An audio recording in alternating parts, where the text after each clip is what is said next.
Hello बच्चों। तो देखिए हम पढ़ रहे थे आपके बायोलॉजी का पहला चैप्टर जिसका नाम क्या है, दी लिविंग वर्ल्ड मतलब जैव जगत। ठीक है, तो हमने इसमें ये जान लिया था कि बायोलॉजी क्या होती है, इसके पिता कौन है, इसके कितनी ब्रांच है, और फिर ये जान लिया था कि अगर जो लाइफ है उसको हम लाइफ कब कहेंगे, मतलब अगर कोई जीवित प्राणी है तो हम कब कहेंगे कि कौन, मतलब उसमें कौन सा कैरेक्टर ऐसा है जिसके बेस पर हम ये कह सकते हैं कि वो जीवित है।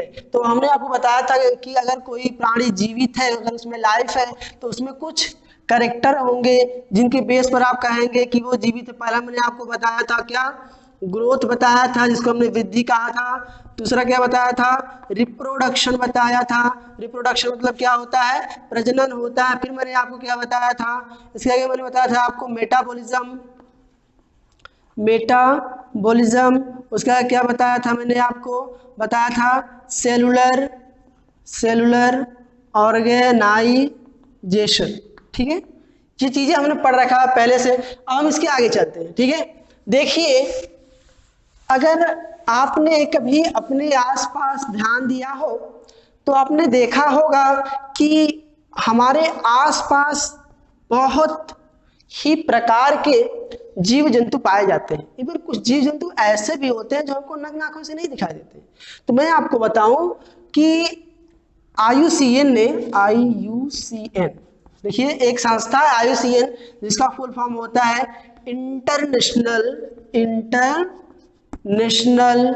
Union of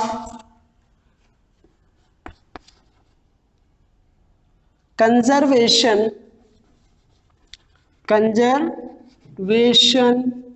of nature and natural resources. ठीक है, एक संस्था है, आपको ये फुल फॉर्म छोटा सा है, आपको इसको रटना है, बहुत बड़ा इसमें कुछ है नहीं। तो देखिए अगर आपको ये नहीं याद होता है तो ये बहुत बड़ी बात नहीं है, लेकिन अगर आप इसको याद कर लेते हैं तो बहुत अच्छी बात है। ठीक है, क्यों, क्योंकि अगर आप इन चीज़ों को याद करते हैं ना तो आपको एक से कमांड बनती है बायोलॉजी की। मैं ये बायोलॉजी आती है, अगर मुझसे कोई पूछ रहा है मैं उसको डेफिनेटली बता सकता हूँ। तो आप अगर इसको याद कर लेते हैं तो बहुत अच्छी बात है। ठीक है, तो आईयूसीएस जो आईयूसीएन था एक संस्था है, तो आईयूसीएन ने बताया कि अब तक हम लोग लगभग 1.7 से 1.8 प्रकार की जातियां खोज चुके हैं। ठीक है, जातियां क्या कर चुके हैं, खोज चुके हैं। इसका मतलब ये नहीं है कि सिर्फ 1.7 से 1.8 मिलियन ही जातियां हैं। मतलब अगर इसको यूं कहें कि तो 17 से 18 लाख।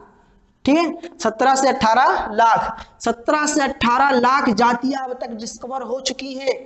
लेकिन इसका मतलब ये नहीं कि पृथ्वी पे सिर्फ 17 से 18 लाख ही जातियां, बहुत अभी ऐसी जातियां हैं जिनका अभी डिस्कवरी होना बाकी है। ठीक है, तो आईसीएन ने ये कहा कि हमने अब तक 17 से 18 लाख जातियां खोजी हैं। तो अभी आप सोचो कि इतनी सारी जातियां क्या एक प्रकार की होंगी? नहीं। क्यों? देखिए आपके आस पड़ोस देखेंगे तो कुत्ते हैं, बिल्ली है, मानव है, पेड़ है, वो भी अलग अलग टाइप के पेड़ है। कोई गेहूं का है तो कोई धान का है, कोई आम है, नीम है, बबूल है, इस तरह के बहुत सारे पेड़ हैं, बहुत सारे टाइप के जंतु है। तो इनमें आप देखेंगे मतलब एक वेरिएशन, सब लोग डिफरेंट डिफरेंट टाइप के हैं, सब अलग अलग टाइप के हैं। इस चीज को कहते हैं विविधता। क्या कहते हैं? डाइवर्सिटी। इसी को हिंदी में कहते हैं विविधता। ठीक है, क्या कहते हैं? विविधता। अब चूंकि ये जो डाइवर्सिटी है, ये जो विविधता है, ये हम पढ़ रहे हैं जीवों में, तो इसी चीज को हम कह सकते हैं बायोडाइवर्सिटी या फिर जैव विविधता। ठीक है ना। अभी देखो इतनी सारी जातियों का अगर हमको एक साथ अध्ययन करना हुआ तो क्या संभव है? क्या आप नीम का, बबूल का, महुआ का, आम का, मानव का, कुत्ते का, बिल्ली का, सबका स्टडी एक साथ कर सकते हो? सबको एक साथ पढ़ सकते हैं? नहीं। क्यों? क्योंकि उन सबके कैरेक्टर अलग अलग हैं, और अलग अलग कैरेक्टर के नाते उनको अलग अलग ग्रुप में बांट दिया गया, और इसी ग्रुपिंग को हम कहते हैं क्लासिफिकेशन। क्लासिफिकेशन को हिंदी में कहते हैं वर्गीकरण। मतलब उनको जो बाहर से जैसे दिख रहा है, बहुत ही सिंपल कैरेक्टर के आधार पे उनको ग्रुप में रख देना, उनका ग्रुपिंग कर देना, ये क्या कहलाता है? वर्गीकरण। ठीक है। अभी देखो जैसे मैं आपको बताता हूँ, अब हमने क्या सीखा कि IUCN ने मतलब international union of conservation of nature and natural resources ने क्या कहा कि अब तक हमने कितना खोज रखा है, 1.7 से 1.8 मिलियन प्रकार की जातियां खोज रखी, मतलब 17 से 18 लाख प्रकार की जातियां खोज रखी है। फिर मैंने ये बताया कि ये इनमें डाइवर्सिटी होती है, ये अलग अलग टाइप होते हैं, इन्हें क्या कहते हैं, बायोडाइवर्सिटी का। ठीक है, अभी मैंने ये बताया कि इन सबका अध्ययन एक साथ संभव नहीं है, ठीक है, इसीलिए इनको अलग अलग ग्रुप में कैटेगराइज कर दिया। जिससे मान लो आपने व्हीट मतलब होता है गेहूं, सिंपल हिंदी में लिखते हैं गेहूं, ठीक है, गेहूं को अलग कर दिया, ठीक ना, धान को अलग कर दिया, ठीक, मक्के को अलग कर दिया, मक्का, कुत्ता, बिल्ली, ठीक है, इनको अलग अलग हमने ग्रुपिंग कर दिया। ये क्या कहला है, ये क्लासिफिकेशन है। मतलब गेहूं, जितने भी प्रकार के गेहूं होंगे सब हम एक में पढ़ेंगे, धान को हम अलग पढ़ेंगे, मक्के को हम अलग पढ़ेंगे, कुत्ते को हम अलग पढ़ेंगे, बिल्ली को अलग पढ़ेंगे, ठीक है। फिर आपने मान लीजिए कह दिया कि हम पढ़ रहे हैं अभी स्तनधारियों को, ठीक है, स्तनधारी, ठीक, और दूसरे फिर हमने फिर क्या कह दिया कि हमने मान लीजिए कि अब पढ़ रहे हैं पोरीफेरन को, ऐसे पढ़ रहे हैं, ठीक है, प्लांट को पढ़ रहे हैं पूरा, ठीक है। इसमें देखो अब हम इसकी बात करें तो इसमें हम जितने भी स्तनधारी है, जितने ऐसे ऑर्गेनिज्म है जो मेमोरी ग्लैंड रखते हैं, सबको हम इसमें अध्ययन करेंगे। तो ये भी तो एक ग्रुप हुआ जिसमें हम जीवों को कैटेगराइज किए हैं। तो इन सब ग्रुपिंग को ये ग्रुप, ये ग्रुप, ये ग्रुप, ये ग्रुप, ये सब ग्रुप है, ठीक है, जिनको हम क्या किए, एक्सटर्नल मार्फोलॉजी के आधार पे बाहर जैसे हमने देखा उनको ऐसे ऐसे कैटेगराइज कर दिया। तो इनको हम कहते हैं सिंपल भाषा में टैक्सा। क्या कहते हैं, टैक्सा, हिंदी में भी इसे टैक्सा ही कहते हैं, ठीक है। फिर समझिए क्या होता है, ये जो हमने जब हम क्लासिफिकेशन कर रहे थे, जब हम वर्गीकरण कर रहे थे, तो उस समय क्या किया कि हमने अलग अलग ग्रुप बनाया, कुत्ते का अलग ग्रुप बनाया, धान का अलग बनाया, गेहूं का अलग बनाया, स्तनधारी का अलग बनाया, प्लांट, सबका अलग अलग बनाया। अब इन्हीं ग्रुप को हम क्या कर रहे हैं, टैक्सा, ठीक है। अब देखिए इतने सारे आ गए ग्रुप। अब भैया देखो इतने सारे ग्रुप आ गए, इतने सारे एनिमल हैं, तो इनका तो कुछ नाम होगा, होगा कि नहीं होगा, सिंपल सी बात है, नाम तो होगा ही होगा। तो जैसे मान लो कि अगर यहाँ पे एक छोटा सा पौधा है मकोए, क्या है, मकोए, हम यहाँ पे मकोए कहेंगे क्या, हम इंग्लैंड में जाके कहेंगे कि हमको भैया मकोए दिखा दो, तो कोई दिखा देगा तुम्हें, नहीं दिखाएगा, उसको पता ही नहीं। अभी आपने कहा दिया भैया महुआ, महुआ, तो अपने आस पास तो मिल जाएगा भैया महुआ, ठीक है, आप चाइना चले जाओ, कहा तो भैया महुआ दिखा दो, तो क्या आपको महुआ दिखा देगा, नहीं, क्योंकि उसे पता ही नहीं महुआ होता क्या। तो देखो एक साइंटिस्ट आए, इंग्लैंड के थे, कहाँ के, इंग्लैंड के, नाम था उनका Carolus, Carolus Linnaeus, Carolus Linnaeus, ठीक है।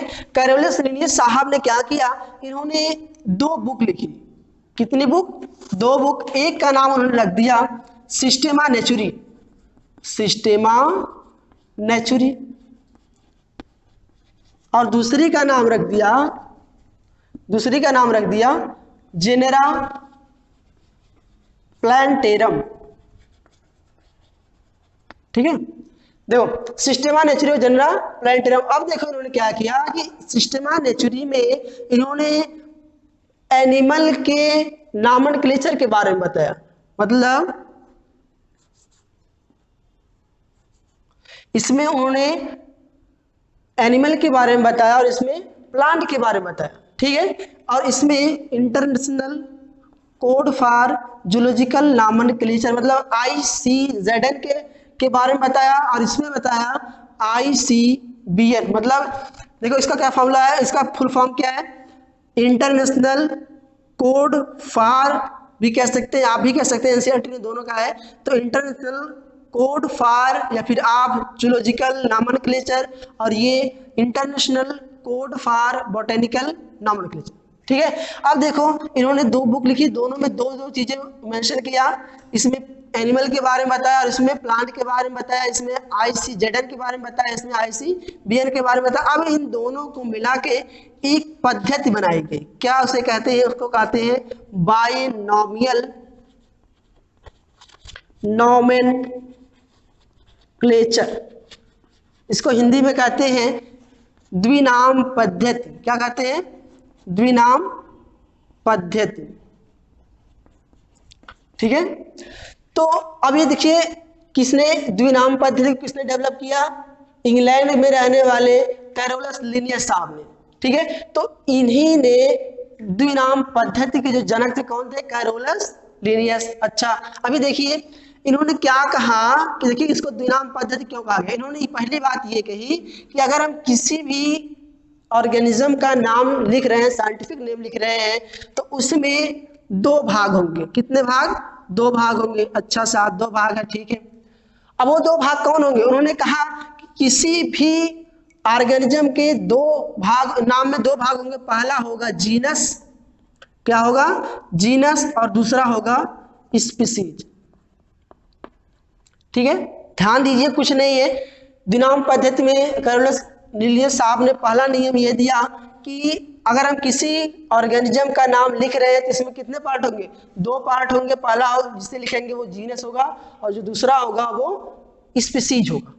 ठीक है। और उसके बाद ये कहा उन्होंने कि ये जो लिखा जाएगा जीनस का जो पहला वर्ड होगा वो कैपिटल होगा और स्पीसीज का जो पहला लेटर होगा, सॉरी वर्ड नहीं, जो पहला लेटर होगा, जो पहला अक्षर होगा वो स्मॉल में होगा। मतलब मान लीजिए अगर हम आम का नाम लिख रहे हैं तो देखो आम का जो नाम होता है, साइंटिफिक नेम होता है मैंजीफेरा इंडिका।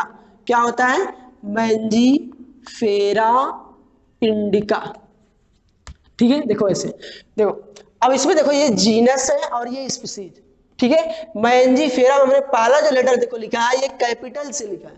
ठीक है। और इंडिका जो है, इंडिका में जो पहला लेटर है वो कैसे? स्मॉल से। तो यही बाइनोमियल नोमेनक्लेचर का पहला रूल था कि अगर हम किसी भी ऑर्गेनिज्म का नाम लिख रहे हैं, किसी भी प्लांट का, किसी भी एनिमल का नाम लिख रहे हैं तो उसमें 2 पार्ट होंगे। पहले को हम जीनस कहेंगे, दूसरे को क्या कहेंगे? स्पीसीज कहेंगे। देखो यहाँ पे ये जीनस और ये स्पीसीज है, ये आम का नाम है। ठीक है। अच्छा अब इसके बाद उन्होंने ये कहा कि भैया ये जो नाम लिखा जाएगा वो लैटिन में होगा। किस में होगा? लैटिन में होगा। देखिए मैंने पहले बताया कि ये जो कहाँ के रहने वाले थे? इंग्लैंड के। और जो इंग्लैंड में होता है ना वहाँ पे लैटिन इंग्लिश चलती है। क्या चलती है? Latin English. तो भैया देखो इन्होंने दादागिरी किया, कहा भैया ये मेरी लैंग्वेज में होगा। अगर यहाँ पे कोई हिंदुस्तानी होता तो वो कहता जो नाम होंगे वो हिंदी में लिखे जाएंगे। ठीक है। ये कहाँ के थे? इंग्लैंड के थे। तो इन्होंने कहा भैया ये मेरी लैंग्वेज में लिखा जाएगा, लैटिन में लिखा जाएगा। अच्छा ठीक है भैया, लैटिन में लिख दिए। भाई मान लो कोई प्लांट ऐसा मिल गया भी या फिर कोई जंतु ऐसा मिल गया जिनका नाम, जिनको लैटिन से कुछ लेना ही देना नहीं है, तो वहां पे क्या किया जाता था? वहां पे उसका नाम लैटिन व्युत्पन्न किया, मतलब उसको लैटिन से बनाया जाता था।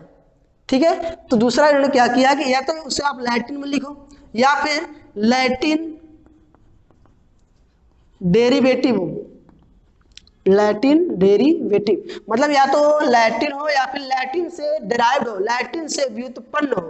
अगर मान लो ना तो लैटिन है ना तो लैटिन से व्युत्पन्न हो रहा है, तब उसको कहा दिया, उन्होंने ये कहा दिया कि उसको लैटिनाइज्ड कर दें आप, लैटिनाइज्ड। अब भैया ये लैटिनाइज्ड क्या होता है? ये तो पूरी दादागिरी देखो कि उन्होंने क्या किया। पहली बात उन्होंने कहा कि जो नाम होगा हमने लैटिन में लिखना है।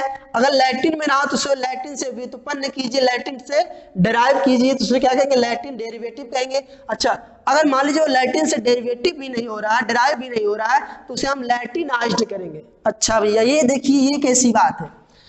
इसका मतलब ये होता है कि जब आप नाम लिख रहे हैं तो उसको आप इटैलिक में लिखिए। अगर आप प्रिंट कर रहे हैं तो उसको देखो, अगर इसे हम लिखते हैं सीधा सीधा ऐसे ऐसे मैंजी फेरा ऐसे लिखते हैं ना, सीधा सीधा एकदम। लेकिन अगर इन्होंने कहा कि अगर आप इसको प्रिंट कर रहे हैं तो इसको आप इटैलिक में लिखिए, मतलब तिरछा लिखिए थोड़ा सा। देखो ऐसे ऐसे हल्का सा मैंजी फेरा। ठीक है। ऐसे लिखेंगे। इंडिका को आप ऐसे लिखेंगे तो ऐसे टेढ़ा सा ऐसे, इन डी का, ऐसे टेढ़ा सा लिखेंगे। एक कंडीशन तो ये हो गई। अब देखो जैसे हम जब लिख रहे होते हैं तो ऐसा टेढ़ा टेढ़ा लिखना संभव नहीं है, तो उन्होंने ये कहा कि अगर आप लिख रहे हैं तो उस कंडीशन में आप जीनस और स्पीसीज को अलग अलग अंडरलाइन कीजिए। ध्यान रहे, अलग अलग अंडरलाइन कीजिए, ठीक है ना। तो देखो उन्होंने कितने क्या क्या चीजें बताई। पहली बात ये बताया कि किसी भी ऑर्गेनिज्म के नाम में दो चीजें होती है, पहला जीनस दूसरा स्पीसीज होती है। फिर उन्होंने ये कहा कि जो हम नाम लिख रहे हैं वो या तो लैटिन होना चाहिए या फिर लैटिन से डेराइव होना चाहिए, लैटिन डेरिवेटिव होना चाहिए, या फिर क्या होना चाहिए, लैटिनाइज्ड होना चाहिए। मतलब अगर आप लिख रहे हैं तो उसको सेपरेटली अंडरलाइन करें, मतलब जीनस को आप अलग अंडरलाइन करें और स्पीसीज को अलग अंडरलाइन करें, ठीक है ना। अगर आप प्रिंट कर रहे हैं तो उनको इटैलिक में लिखें, मतलब तिरछा लिखें। अच्छा, इतनी बात हुई। अभी देखो मैं एक चीज आपको बताऊं कि मैंजीफेरा इंडिका जब आप इतना आपने लिखा, उसके बाद इसमें एक और चीज होती है। ऐसा नहीं कि ये बाइनोमियल नोमेनक्लेचर यहीं पे खत्म है, इसमें एक और चीज आती है, लिन। मतलब यहाँ पे पीछे होता है साइंटिस्ट का नाम, जिसने भी इस प्लांट या फिर इस एनिमल को खोजा है उसके पीछे ये लिख देते हैं। मान लीजिए मैंजीफेरा इंडिका को लिनियस से खोजा तो यहाँ पे पीछे लिन। तो मैं आपसे एक प्रश्न पूछ रहा हूं कि बाइनोमियल नोमेनक्लेचर के तहत अगर आप किसी का नाम लिख रहे हैं तो उसमें कितने पार्ट होंगे। मैं आपको ऑप्शन दे रहा हूं, 1, 2, 3 या फिर 4। बताइए कितने होंगे। जी हाँ, आप सही सोच रहे हैं। आप ये सोच रहे हैं कि उसमें 3 पार्ट होंगे। कौन कौन से? एक होगा देखो ये जिसे हम कह रहे हैं जीनस, दूसरा होगा ये जिसे हम कह रहे हैं स्पीसीज, और ये तीसरा होगा साइंटिस्ट का नाम, ठीक है। तो बेसिकली जब किसी का नाम लिखते हैं, किसी ऑर्गेनिज्म का नाम लिखते हैं, तो उसमें कितने पार्ट होते हैं? 3 पार्ट होते हैं। पहला जीनस, दूसरा स्पीसीज और तीसरा क्या होता है? साइंटिस्ट का नाम, ठीक है। तो ये हो गया बाइनोमियल नोमेनक्लेचर, ठीक है। बहुत इंपॉर्टेंट है। अगर आपसे पहले चैप्टर से कोई अगर क्वेश्चन पूछा जाता है तो वो यही पूछा जाता है, बाइनोमियल नोमेनक्लेचर क्या होता है। क्या होता है? कैरोलस लिनियस साहब ने दिया था। उन्होंने देखो दो बुक लिखी, पहला सिस्टेमा नेचुरल, दूसरा जनरा प्लानेटेरियम। इसमें उन्होंने क्या कहा, ICBN मतलब international code for zoological nomenclature, और international code for botanical nomenclature. इन दोनों को मिला के एक सिस्टम डेवलप किया गया, जिसको क्या कहा गया, बाइनोमियल नोमेनक्लेचर या फिर द्विनाम पद्धति, जिसके तहत उन्होंने कई रूल बताया है। पहला क्या बताया कि जब आप किसी का नाम लिख रहे हैं तो उसमें 2 पार्ट हो सकते हैं उस ऑर्गेनिज्म के नाम में। पहला क्या, जीनस, और दूसरा स्पीसीज, ठीक है। फिर उन्होंने ये कहा कि वो हम लिखेंगे लैटिन में, या फिर वो क्या होना चाहिए, लैटिन से डेराइव होना चाहिए। अगर मान लीजिए दोनों में से कोई भी नहीं है तो क्या होना चाहिए, हम लैटिनाइज करेंगे। लैटिनाइज करने का मतलब ये है कि उसको हम अगर प्रिंट कर रहे हैं तो इटैलिक में लिखेंगे, मतलब तिरछा लिखेंगे। अगर मान लीजिए हम उसको लिख रहे हैं, हाथ से लिख रहे हैं, तो क्या करेंगे, उसको हम सेपरेटली अंडरलाइन करेंगे। कहने का तात्पर्य ये है कि उनको हम अलग अलग अंडरलाइन करेंगे, ठीक है। तो ये थी बात किसकी, बाइनोमियल नोमेनक्लेचर की। हम उसी पे फिर चलते हैं, क्लासिफिकेशन पे जिससे हम बात कर रहे थे। ये छूट गया था इसलिए फिर वहां से मैं लौट के आए थे, ठीक है। देखिए अब क्या होगा कि हम बात कर रहे थे क्लासिफिकेशन पे। हमने बताया था कि जैसे हमने ग्रुपिंग की थी, कैट की अलग और डॉग की अलग की थी, वीट की अलग की थी, याद है, वीट की अलग किया थी। फिर हमने कहा कि मैमल मतलब स्तनधारी का अलग हमने कर लिया था, पूरा प्लांट का अलग। हमने कहा ये सब ग्रुप है। क्या कहा था, ये ग्रुप है। और इन ग्रुप को हम क्या कह रहे थे, इन ग्रुप को हम कह रहे थे टैक्सा। क्या कह रहे थे, टैक्सा। अच्छा अभी देखो, अगर हम टैक्सॉन के बेसिस पे देखो, टैक्सा जो होता है ये बहुवचन मतलब प्लूरल है, ठीक है, प्लूरल है। और इसका जो सिंगुलर होता है वो होता है टैक्सन, ठीक है। ये क्या है, सिंगुलर मतलब एक वचन। मैं इसमें ज़्यादा डीप नहीं जाऊंगा कि सिंगुलर क्या होता है, प्लूरल क्या होता है, इसको आप बहुत अच्छे से जानते हैं कि भैया एक वचन क्या होता है, बहुवचन क्या होता है, ठीक है। तो अगर क्लासिफिकेशन हम टैक्सॉन के मतलब टैक्सा के एक सीक्वेंशियल अरेंजमेंट में कर रहे हैं तो हम क्लासिफिकेशन को उस समय कहते हैं, एक नया टर्म देते हैं, क्या, वर्गीकी। इसको कहते हैं इंग्लिश में टैक्सोनॉमी। टैक्सोनॉमी देखो भैया कुछ नहीं है, अगर आप टैक्सा को एक अलग मैनर में अरेंज कर रहे हो, उस तो उस कंडीशन में हम क्लासिफिकेशन को हम क्या कहेंगे, वर्गीकी या फिर टैक्सोनॉमी। टैक्सोनॉमी के मुख्यतः 4 स्तंभ है। पहला है कैरेक्टराइजेशन। क्या? कैरेक्टराइजेशन मतलब आप अगर कोई भी प्लांट देख रहे हो, कोई भी एनिमल देख रहे हो, तो पहले क्या करोगे, पहले आप क्या करोगे, उसमें आप कैरेक्टर को पहचानोगे, देखोगे कि क्या इसमें क्या क्या कैरेक्टर, उसमें लीफ है, रूट है, क्या है, या फिर उसमें हाथ है, पाँव है कि नहीं है। तो आपने पहले कैरेक्टर देखा, ठीक है। उसके बाद क्या किया, उसको आइडेंटिफाई कर लिया, मतलब उसको पहचान लिया, आइडेंटिफिकेशन।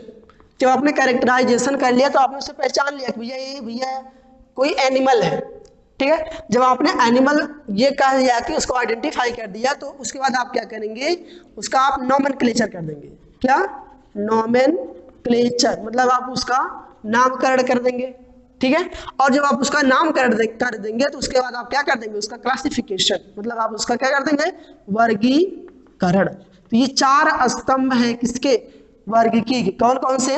पहला क्या है हमारा, कैरेक्टराइजेशन। दूसरा क्या है, आइडेंटिफिकेशन। तीसरा क्या है, नॉमेनक्लेचर। और ये क्या है, क्लासिफिकेशन। मतलब पहला आपने क्या किया कि किसी भी चीज को आपने देखा, मान लीजिए आपने गेहूं के प्लांट को देखा, ठीक है, तो ये कहा भैया इसमें लीफ है, स्टेम है, रूट है, मतलब ये प्लांट है, ठीक है। तो आपने पहचान लिया, फिर आपने कहा कि ये प्लांट है, तो उसके बाद इसका नाम क्या आना चाहिए, तो आपने कहा भैया इसका नाम है ट्रिटिकम एस्टिवम, ठीक है, उसका नाम भी कर दिया आपने। उसके बाद आप इसको क्या करेंगे, क्लासिफिकेशन, ठीक है ना। इतनी चीजें हुई। अब देखिए इसमें एक चीज और निकल के आती है जिसको हम कहते हैं, क्या कहते हैं, सिस्टमैटिक्स। अब सिस्टमैटिक्स क्या होती है, देखो मैं बताता हूँ, सिस्टमैटिक्स कुछ नहीं होता। देखो सिस्टेमैटिक्स, अगर आप वर्गीकी में, देखो अब तक हमने क्या किया, वर्गीकी तक क्या पढ़ा, वर्गीकी तक क्या पढ़ा हमने, वर्गीकी तक पढ़ा कि भैया जो उसमें विविधता है, विविधता को हमने देखा और फिर क्या कर दिया, उसमें क्या कर दिया, उसमें हमने क्लासिफिकेशन कर दिया, मतलब उसका वर्गीकरण कर दिया, ठीक है, इतना हमने कर दिया। लेकिन जीव यहीं तक सीमित नहीं है। ये जो जीव होते हैं एक दूसरे से संबंधित होते हैं, एक दूसरे में उनमें संबंध हो जाता है, मतलब इंटर रिलेशनशिप। अगर इसमें हम उस इंटर रिलेशनशिप को भी जोड़ दे, इंटर रिलेशनशिप मतलब उनमें जो आपसी संबंध है, अगर इसको भी जोड़ दे तो इस वर्गीकी को हम क्या कहेंगे, सिस्टेमैटिक्स, ठीक है। अब जो ये जो सिस्टमैटिक्स है, ये हम बाहर से जो उसका देखेंगे मॉर्फोलॉजी, मतलब जो ऊपर से देखने में कैसा है, उसका इंटरनली वो उसका एनाटॉमी क्या है, मतलब वो अगर उसकी हम जैसे देखो, ये हमारा मान लो प्लांट है, ये हो गया इसका स्टेम, ये हो गई रूट, इधर से ये देखो लीफ निकल गया, ये ठीक है। तो पहले हम क्या करेंगे, इसको बाहर से देखेंगे, ये देखो इसको जो दिख रहा है बाहर से जो दिखेगा उसको मॉर्फोलॉजी कहेंगे। फिर इसको काट के देखेंगे, ऐसे मान लो ये हमारा जो स्टेम था इसको हमने ऐसे काट दिया, फिर यहाँ पे हमने देखा, इसको हमने एनाटॉमी का, फिर हमने ये देखा कि इससे भैया जो आसपास पड़ोस के जो पौधे उनसे इनका क्या रिलेशनशिप है, ठीक है। फिर इसका हम इकोलॉजी देखेंगे। तो इन सब चीजों को जो हम देखेंगे तो हम क्या कहेंगे, इसको सिस्टमैटिक्स, ठीक है ना। तो आज के लेक्चर में हम यहीं तक पढ़ेंगे, अब इसके आगे हम देखेंगे अगले लेक्चर में, ठीक है ना।